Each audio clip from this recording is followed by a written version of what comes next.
and I probably left about $20,000 that I basically just gave away. I'm gonna show you exactly how I price my rentals after 3 years, how my delivery fee system works, and my rule that every operator needs to hear in regards to giving discounts. My name is Jacob. I've been running a party rental company here in Metro Detroit, Michigan for 3 years now and have scaled to over 40 inflatables. When I started, I had zero reputation, zero business background, zero proof that I was a reliable company here. I was looking at every competitor in my area, writing down exactly how much they were charging for each of their units. After literally finding everybody in the area, I made the executive decision to just literally undercut every single one of my competitors just to build my book of business, knowing that my profit margins weren't going to be as high. My strategy for year one was not to just undercut everybody, but it was to undercut everybody to build that volume. Every booking was an opportunity to build my reputation, to show that I'm a quality and reliable company. So in year one, I was charging about $150 for my smaller units and about $300 for my larger units. Now I'm charging $179 for my smaller units and still $300 for my bigger units. I knew that if I was able to prove to people that I could run a reliable business, that later on in year 2 and 3, I'd be able to push my price up given that I had the credibility. So through year one, this worked. Demand was there. People were choosing my company because I was the cheapest route. And by the end of year one, I had built a solid foundation for these customers that I knew I was going to be able to get back next year because of the quality of the business that I provided to them. Now, after year one, I was a little scared to raise my prices to match my competitors because I was afraid that people wouldn't choose me. When I did raise my prices of the small units from $150 to $179, I did get a little bit of backlash from customers, but the majority of them were okay because they saw that my Google reviews were high, my credibility was there, and the word of mouth was also there. In year 2 and 3, people barely even noticed that I raised my price because they saw the credibility and they were okay with it because they know that my customer service is good, quality of business is good. They're willing to pay the extra dollar in order to receive that. People are paying for a service. They're paying for no headache. They're paying for hassle-free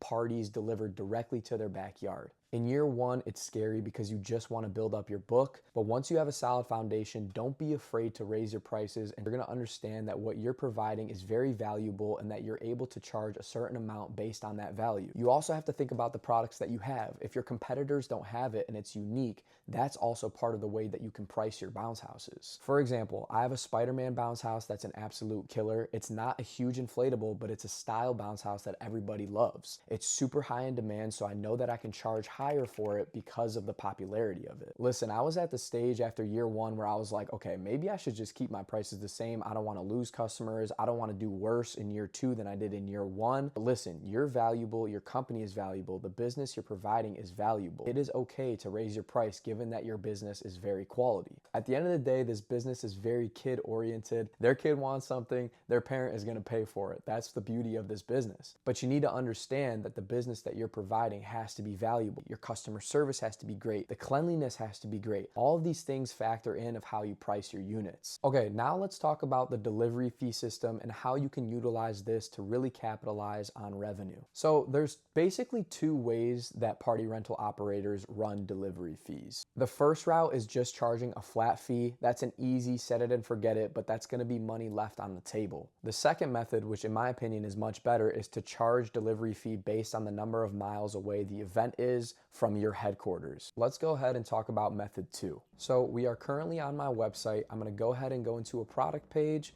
and I'm going to go ahead and type a zip code right here. Now you can see the code that I have in my website is going to change based on how far they are from me. For example, if I type in 48098, the flat fee there is $20. That means they're not getting charged additional fees for extra mileage. And the reason for that is because they're in that exact same home-based zip code. Now, let's say I type in a zip code that's further away from me. As you can see, the delivery fee changes. Obviously, it's increased because it's further away from me. There's a flat fee of $20 that I put, and then I put an extra 60 cents per mile away from my zip code. Side note, if you guys want a separate in-depth video of how I built out my website, the code, how I was able to calculate delivery fee automatically, leave a comment and I'll be happy to do that for you guys. All right, let's continue to talk about delivery fee. This is a service business and it's delivery based. You're gonna have to charge delivery fee because you have to go there and back twice. price. That's a lot of gas, that's a lot of time. You might be worried that it'll scare off your customers if they see that they have to pay for the bounce house as well as a delivery fee. Clients that are gonna complain about that are obviously just gonna be the clients that you don't even wanna deal with. The good clients are gonna understand that this is totally reasonable and that it's totally okay to charge for that. That being said, here's the formula that I use. I do a $20 flat fee plus an additional 60 cents per extra mile from that.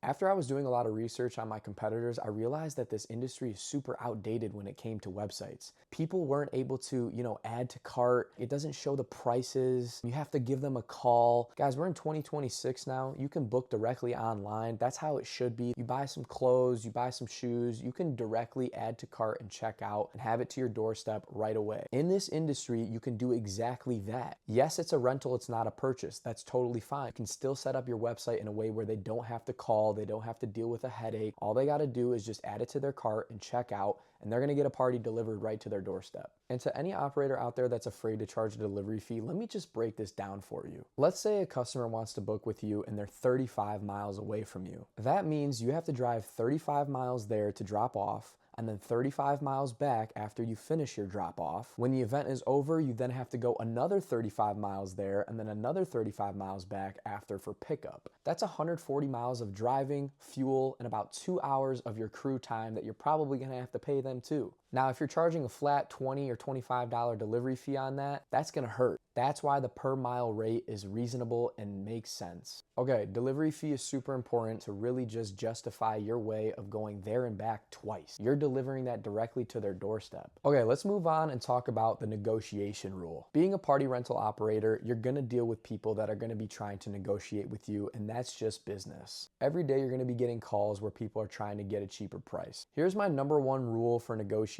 and giving discounted price. Do not give a discounted price on just a single unit rental. Not $5 off, not $10 off, not free delivery, none of that. Now, I say that because the second you do that and they book with you, they're gonna tell their friends, oh yeah, this person, you can definitely negotiate and bring the price down. You don't want that reputation. You wanna show that you provide a good, valuable service at a reasonable price. So for you, my biggest rule for negotiation, because it's gonna happen, it's inevitable, is don't give discounted prices on single unit orders. Now you're probably like, okay, when do I give discounts? What discounts do I give? And here we go. For me, the best way to do it is to give discounts on people that are looking to book multiple units, or if they're looking to book a single unit with, tables, chairs, or concessions if you get to that point. People love a one-stop shop. Nobody wants to talk to 5 different vendors to get specific things from each of them. They'd rather just go with one vendor and get a package price. That's when you should give discounts. This is really important because it's a win-win for you and the customer. Let me explain. It's a win for you because you're already going there. If it was a single unit, you're already going there, but now they're getting multiple products. That's where you can actually provide a discount and still make a lot of profit. This is also a win for the customer because they don't have to talk to 5 different vendors for a table, bounce house chairs, this and that, going directly to you as a one-stop shop. Also, keep in mind for somebody in year 1, you're already undercutting all your competitors, so that's already the discount that you're doing. There's no reason for you to negotiate with somebody and to bring down that price even further. Negotiation is really for only people that are operating after year 2, year 3, when they built up their inventory and they're able to offer package deals. When someone asks to come down on a single bounce house, I tell them I stay consistent and the prices are firm for everybody. But if they wanted to add a second unit, or tables, or chairs, or concessions, now you're talking about a package deal. So now they're either booking the full price or they're upgrading to multiple products, which for you is better value and more money. All right, so I know that's a lot to unpack, so let's go ahead and just recap of what we talked about in this video. First is in year 1 to price your bounce houses, analyze your competitors,